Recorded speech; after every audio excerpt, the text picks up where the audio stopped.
Hello and welcome. Today I'm going to show you how to water plants in Project Zomboid. First, you'll need a container filled with water.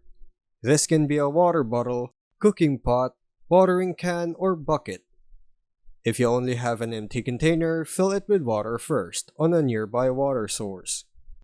Once your container has water, walk up to the crop tile you want to water. Right-click the plant and select Water. Your character will then pour water onto the crop, increasing its hydration level so it can continue growing properly. Each plant needs a certain amount of water to stay healthy. If plants don't get enough water, they can become unhealthy and grow more slowly.